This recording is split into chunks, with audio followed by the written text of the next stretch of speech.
کیا یہ لوگ جو ایسی باتیں کرتے ہیں یہ نہیں جانتے کہ اللہ تعالیٰ کو اس ساری باتوں کا خوب علم ہے،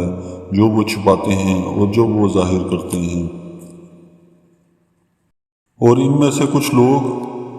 ان پڑھ ہیں جو کتاب تورات کا علم تو رکھتے ہیں، البتہ کچھ آرزوئیں پکائے بیٹھے ہیں، اور ان کا کام بس یہ ہے کہ وہم و گمان باندھے رہتے ہیں۔ لہٰذا تباہی ہے ان لوگوں کی جو اپنے ہاتھوں سے کتاب لکھتے ہیں، پھر لوگوں سے کہتے ہیں کہ یہ اللہ کی طرف سے ہے تاکہ اس کے ذریعے تھوڑی سی آمدنی کما لیں۔ بس تباہی ہے ان لوگوں پر اس تحریر کی وجہ سے بھی جو ان کے ہاتھوں نے لکھی، اور تباہی ہے ان پر اس آمدنی کی وجہ سے بھی جو وہ کماتے ہیں۔ یہاں قرآن کریم نے ترتیب یہ رکھی ہے کہ پہلے ان یہودیوں علماء کا ذکر فرمایا ہے جو تورات میں جان بوجھ کر رد و بدل کرتے تھے، پھر ان پڑھ یہودیوں کا جنہوں نے تورات کا علم تو تھا نہیں مگر انہیں مذکورہ بالا علماء نے ان چھوٹی آرزوؤں میں مبتلا کر رکھا تھا کہ ساری یہودی اللہ کے لاڈلے ہیں اور وہ ہر صورت جنت میں جائیں گے۔ ان کا سارا علم اس قسم کے گمانوں پر مشتمل تھا۔ چونکہ اللہ کے اس گمان کی بنیادی وجہ علماء کی تحریفات تھیں، اس لیے آیت نمبر 96 میں ان کی تباہی کا خاص طور پر ذکر فرمایا گیا ہے۔ اور یہودیوں نے کہا کہ ہمیں گنتی کے چند دنوں کے علاوہ آگ ہرگز نہیں چھو پائے گی۔ آپ ان سے کہیے کہ کیا تم نے اللہ کی طرف سے کوئی عہد لے رکھا ہے جس کی بنا پر وہ اپنے عہد کی خلاف ورزی نہیں کر سکتا، یا تم اللہ کے ذمہ وہ بات لگا رہے ہو جس کا تمہیں کچھ پتہ نہیں؟ آگ تمہیں کیوں نہیں چھوئے گی؟ جو لوگ بدی کماتے ہیں ان کی بدی انہیں گھیر لیتی ہے، تو ایسے لوگ ہی دوزخ کے باسی ہیں، وہ ہمیشہ اس میں رہیں گے۔ بدی کے گھیرے میں لینے کا مطلب یہ ہے کہ وہ کسی ایسے گناہ کا ارتکاب کریں جس کے بعد کوئی نیک عمل آخرت میں کارآمد نہ ہو، اور وہ گناہ کفر و شرک ہے۔ اور جو لوگ ایمان لاتے ہیں اور نیک عمل کرتے ہیں تو وہ جنت کے باسی ہیں، وہ ہمیشہ اسی میں رہیں گے۔ اور وہ وقت یاد کرو جب ہم نے بنی اسرائیل سے پکا عہد لیا تھا کہ تم اللہ کے سوا کسی کی عبادت نہیں کرو گے، اور والدین سے اچھا سلوک کرو گے، اور رشتہ داروں سے بھی، اور یتیموں اور مسکینوں سے بھی، اور لوگوں سے بھلی بات کہنا، اور نماز قائم کرنا، اور زکوٰۃ دینا۔ مگر پھر تم میں سے تھوڑے سے لوگوں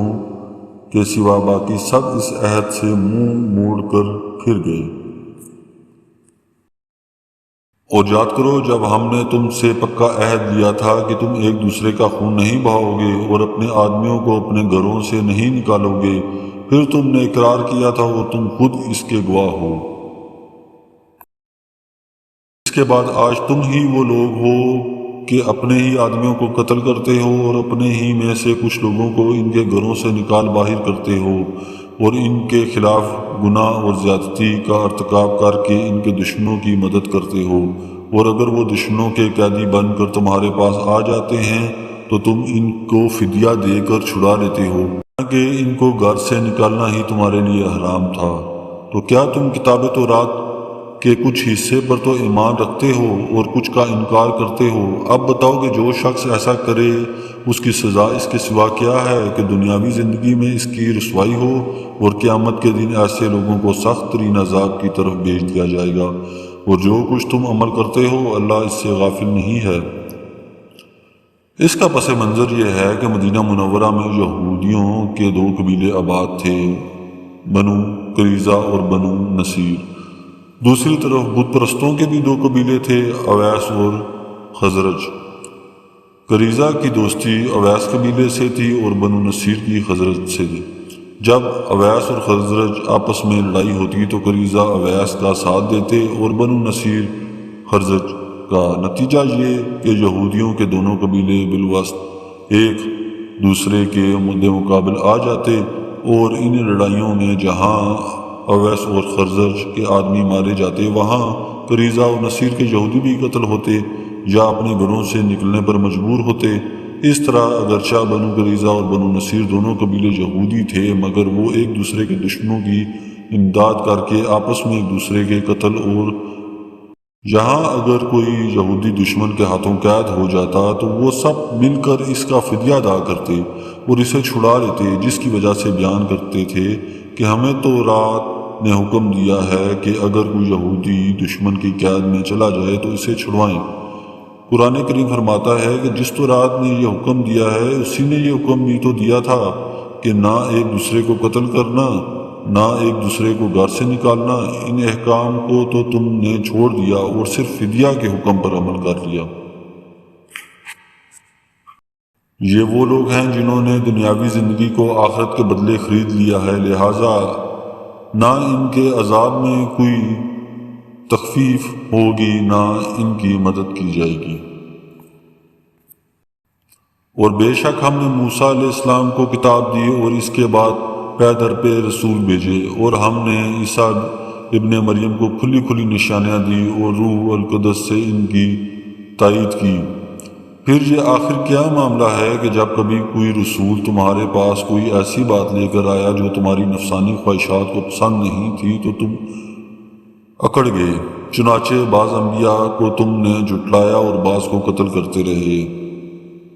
روح القدس کے لفظی معنی ہے مقدس روح، اور قرآن کریم میں یہ لقب حضرت جبرائیل کے لیے استعمال کیا گیا ہے۔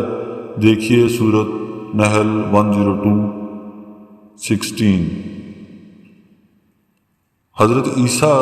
علیہ السلام کو جب جبرائیل کی یہ تائید حاصل تھی، وہ ان دشمنوں سے ان کی حفاظت کے لیے ان کے ساتھ رہتے تھے۔ اور یہ لوگ کہتے ہیں کہ ہمارے دل